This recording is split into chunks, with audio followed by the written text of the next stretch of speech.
throughout this country, all throughout America, and right here in Minneapolis, we feel as if there was a knee on all of our collective necks. A knee that says black life does not matter to the institutions that dictate what happens in this culture and society. I am a part of this system to help to take that knee off of our necks. And that is the work that I will be doing. As we stand here grieving yet another loss of black life, a senseless, tragic loss of black life, I really don't have many words,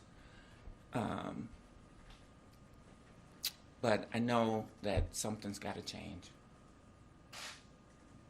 And so I am asking my colleagues, the mayor, and anyone else who is concerned about the state of affairs in our community to declare a state of emergency, declaring racism as a public health issue.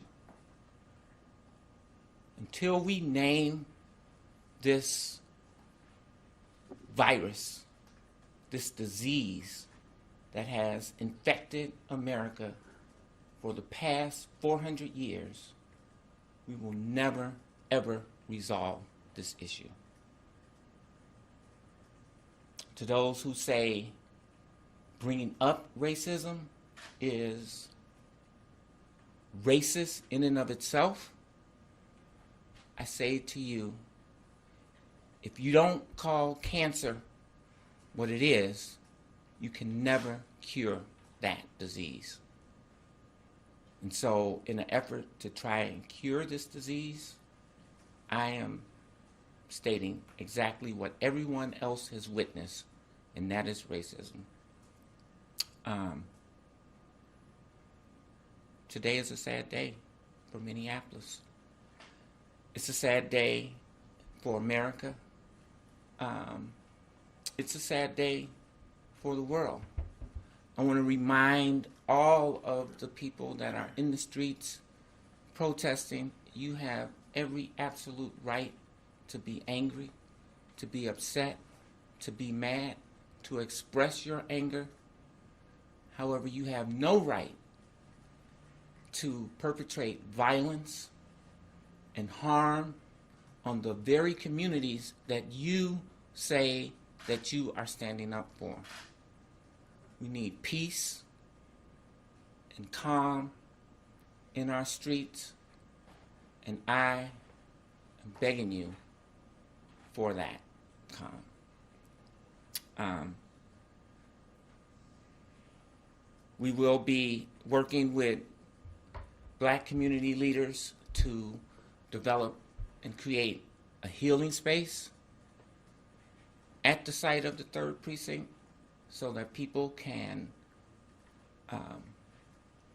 grieve, express their concerns, their anger in a safe and humane way. This is a tragic moment. Like Mayor Frey, I love the city of Minneapolis. I have spent the last 41 years as a resident of this city, and this is my home. And we cannot allow outsiders or our own Minneapolitan residents to destroy our city. So we want to work together to ensure that people have their voices heard in a safe and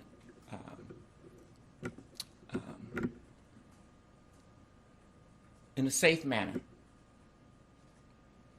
and that's my commitment.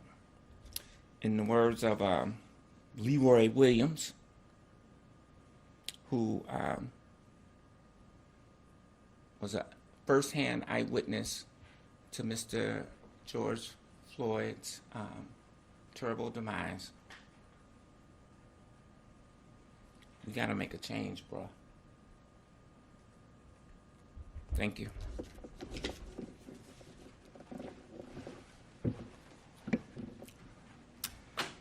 Thank you, Mayor Frey.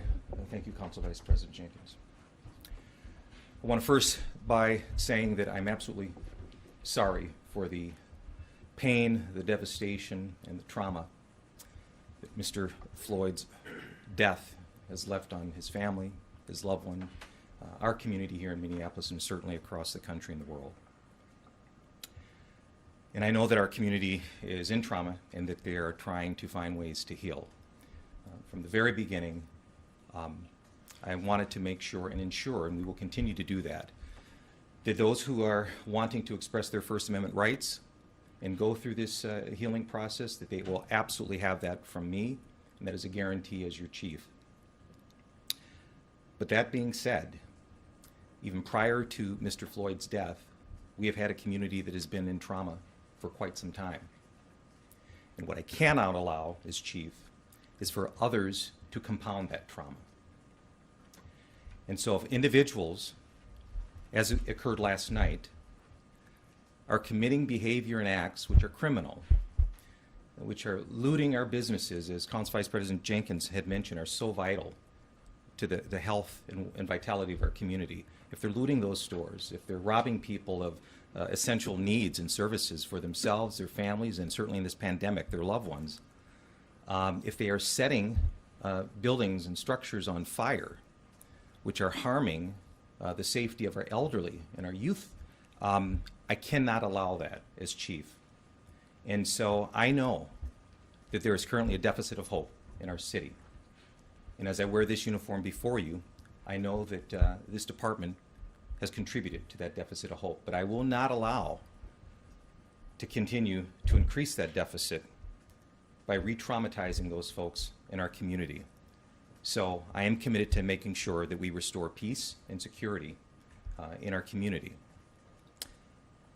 As Mayor Frey said, we are going to have a unified command system. We are going to have resources to make sure, again, that all parts of our city, from the Phillips neighborhood to North Minneapolis to downtown, that all of our sections of our city have that. We want to continue to make sure that our community can come and gather in spaces to, again, to heal, to grieve in honor, certainly, of Mr. Floyd.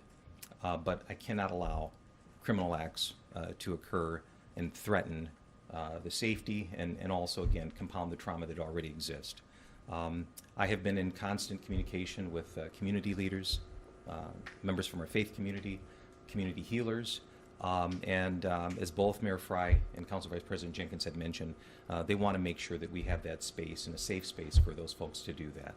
And so we will continue to do that. But again, I also, want to just acknowledge my condolences to Mr. Floyd, his family, and friends.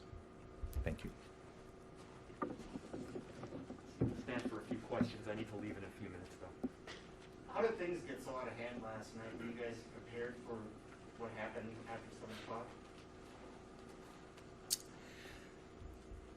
What we experienced, which was a different dynamic shift from the first evening of the demonstrations, were there was a different tenor last night. There was a different group of individuals, and I want to preface this. The vast majority of people that have come together have been doing so peacefully. But there was a core group of people that had really been focused on causing some destruction.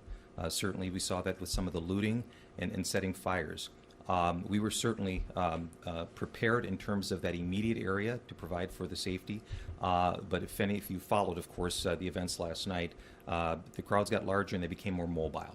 And so, our number one priority is the preservation of life. And so we wanted to make sure that we were looking at that from those who were gathering peacefully in the area, who were also being threatened and risked, our neighboring residents, and also those businesses.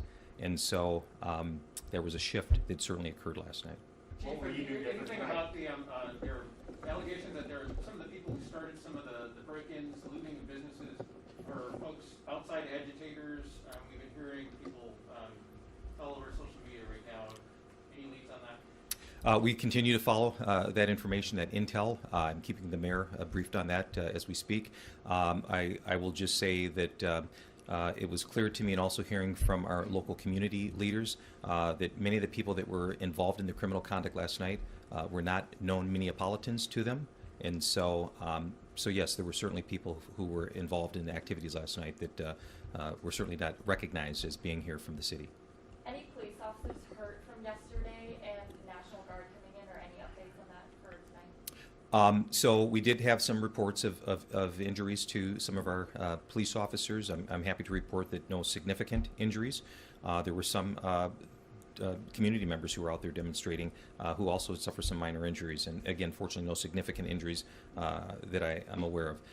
Mayor Frey, in terms of a National Guard request, Mayor Frey is the only person that can make that formal declaration. And as he mentioned, he has had conversations with Governor Walz. Do you feel you have control over the city, and can you ensure people's safety tonight?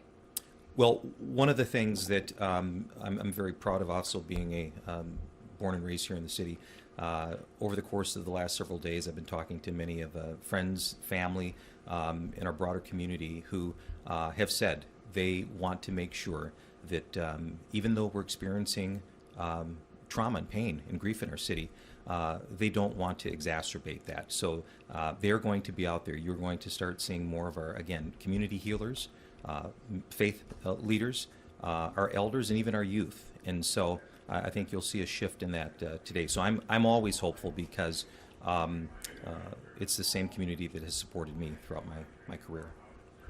Mayor, are you going to ask the governor's help for the National Guard?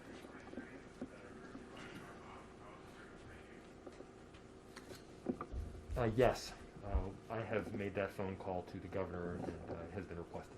And was there a response back from him? The governor and the state have been very helpful. Okay. But I would further direct that I believe they'll be in contact shortly. What do you say to the businesses that were, the targets that were looted and the Cub Foods and the apartment fire? I mean, it's tragic all the way around this whole thing. Have you had contact with any businesses about what happened last night? I have not as of this point this morning. These businesses are staples in the community. Many of them are long-standing institutions. But more importantly, in the time of a pandemic, they're essential for community needs, ranging from food to financial services. These are pieces of our community that we're going to need over the coming weeks and months. When you have one crisis that is sandwiched on top of another, it's all the more important that we're able to yes, keep communities safe, and also keep these very critical pieces safe. And I've spoken with the chief, and that is most certainly part of the plan as we move towards tonight and the coming days. Some people have said they thought the wording of the original police statement varied greatly from what we saw in the video, and that compounded to the trauma. Why did we see a discrepancy there? How did that occur? I've heard the same thing. I do know that at the time the incident occurred, there was a lot of information that was developing and changing, and so I have heard that. And it is never certainly my intention to put out information that would cause some of the pain that others had felt, or even doubt some of the information that was coming out. And I'm committed that as we move forward, that we will do better to make sure that we're getting as much factual information out as a timely manner as we can. Do you know where that initial information came from? Was that from statements from officers at the scene? Was it from some other source of information? Unfortunately, I don't have all the details to that, but I'll get back with you on that. Thank you. Chief, what was the strategy last night? Was it to maintain control of the 3rd precinct and let the looting go, or was it just you were understaffed as far as positioning? Two priorities. The first priority always is going to be the preservation of life. At some point in time during the evening, the events really sort of migrated away from the precinct, And also it came down to a matter of resources. I will tell you that when you have fires that take place, Chief Friedel, and I'll certainly let him speak, but we cannot allow, and he certainly won't allow, his men and women to go in there and take care of those fires if they're not protected. And so that also shifted resources. And we certainly are never expecting these types of gatherings to involve arson. But once that dynamic shifted, it required other resources, policing resources, to assist the chief. And how tough is it for you as a chief to sit there and watch this kind of go down like this and kind of be helpless? it's very difficult for me. Again, I'm born and raised here in Minneapolis. I'm a central neighborhood kid. It's very difficult. And I have an obligation to our 400,000 plus residents, visitors, and workers to provide that sense of trust and safety. And so it is very difficult. But I'm hopeful and I'm optimistic because, again, the vast majority of our Minneapolis community was not participating in the criminal conduct that occurred last night. And so they have also continue to be in communication with myself, obviously Mayor Frey and Council Vice President Jenkins, that they are really going to, you're going to see more of a footprint from our community out there in support of the peace that we all want. So if we have time, Mayor, you might just take one more question that we could keep, please. Chief Friedel, I know that people probably have questions about the fire, but we've got to get the mayor on to the next thing. One more question for you. I'm happy to take it. What, if anything, can the city do to help these businesses and these homeowners who lost things last night? We are going to be conducting some strategizing sessions over the coming days. Obviously, one of the difficulties we have is facing a $165 to $200 million revenue shortfall and then expenses that are resourced towards COVID-19. The monies that we have available are presently somewhat limited, but this sort of calls the question of how much we do need assistance from the federal and state government now. We needed it before this killing took place. It's all the more essential after. Thank you.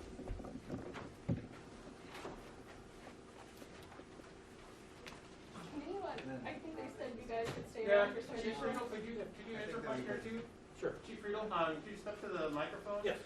Do you have a count on the number of fires total for us right now from last night? I just got some information this morning after we sort of wound down a little bit early this morning. I think we had 16 structural fires last night.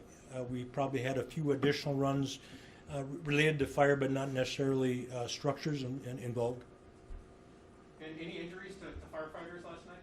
No, fortunately we had no injuries to firefighters, and I had no reported injuries to any civilians. Can you provide more detail about this new command center or incident center, and what services are part of this that might not have been available last night? I think you're talking about an MPD incident command. Yeah, Unified Command Structure. Yeah. Now, in what will happen is when we establish Unified Command Structure is just bringing when we start bringing additional resources to assist us, whether it be fire, police, whoever. When we bring additional resources, we unify a command structure. In other words, there's representation from all of those resources that come in. There is somebody from that resource who is part of that command team. That helps us be able to develop a much more effective plan to address the issues we're facing, and it's a way that they become intimately involved with establishing a plan to move forward. Great. Thanks, everyone. All right, thank you. Thank you. Thanks, folks.